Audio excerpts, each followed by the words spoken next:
469 mar katiba mar piny Kenya kata mar chik mar piny Kenya mane bunge mar piny Kenya noloso mwaka mar 1995 nomiyo duol mar KRE oteku mar ng'eyo kaka iluwo chenro mar choko osuru e Kenya ka kendo itiyo kode kod sirikal mar piny Kenya. Tinende kaka nasewacho osebedo gir siasa koso osebedo adieri mar wach koso en ang'o? Omullo, en siasa migoyo koso adieri mar wach ma jo Kenya onego bed ni koro winjo ema jatend piny Kenya nobuko wach mar ni ng'ata nyaka gol osuru kaluwore kod dwaro mar chik? VOJ wacho adier ni kech ma en siasa kendo nanyiso jopiny Sunday manokalo cha nikech kapo ni Ruto nomulo kamoro ni ji nyaka chul osuru to nitie jomoko monosebet ni gino gichulgo osuru mako mulgi to koro mano mul kamarach to ng'eno kaka William Ruto nowacho maber ni ji teromre onge le ma okayo ing'ene wan kaka Nyasaye nochweyo machalre koro ing'ene sama ji romre ni onge ni jomoko ting'o osigo mar jomoko to jomoko gin giwuok. King'iyo sharia mane nitie miluongo ni Estate Duty Act ma section 7 mano chak higni 1963 makoro bedo implemented in 1969 nogolo family mar Kenyatta ni gino ginyal chulo osuru e weche mag estate gi weche mag property gi succession kopo ni gikawo property gitero ne nyithindgi ne ok ginyal chulo gino biro kod Moi to wan openjore ni tang'o mi odak ni giketo Odinga Odinga be ne deputy president ne be ne vice president koro family ariyo gi nodhi oriwore to magi e cartel monego be ma ji osebedo ka goyo nikech wan kaka nwakawo government kaka hustlers nonyiso gi niya nonyiso ni sani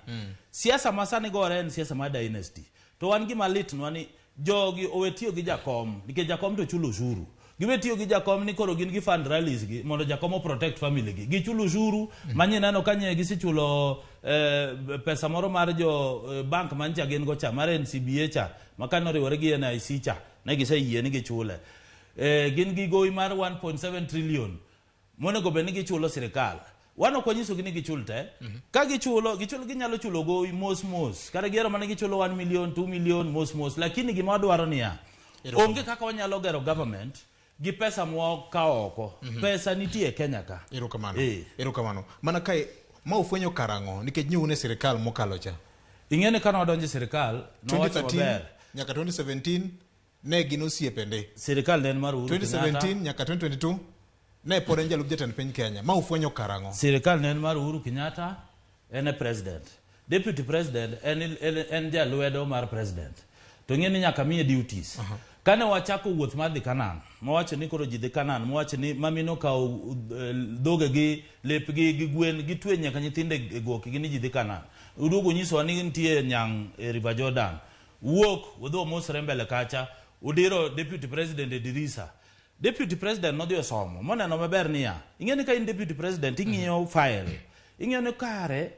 inyo jo Kenya ka nitie gowi mwaka oko wasekawo gowi ma ja Kenya ka Kenya injo ni kinyuolo nyathi nigi gowi mar 100,000 koro jogo Ruto nikech en owuok kod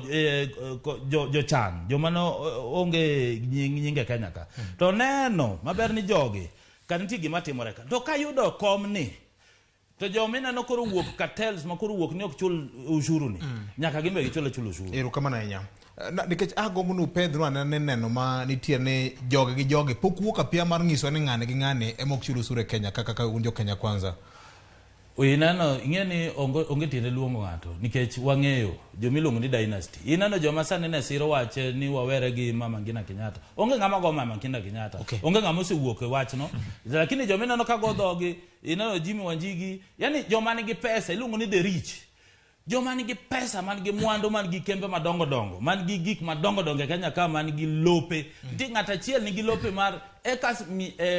nus mar million mano ng'ata achiel manigi almost 30% mar lope man Kenya ka koro jogi wan wanyiso gi niya kaka ja Kenya chulo osuru cha nikech ja Kenya to chulo osuru inyalo chule indirectly or indirectly mano nyiso ni sami nyiewo gimoro cha ichulo osuru sami an pesa ni cha ichulo osuru erokamano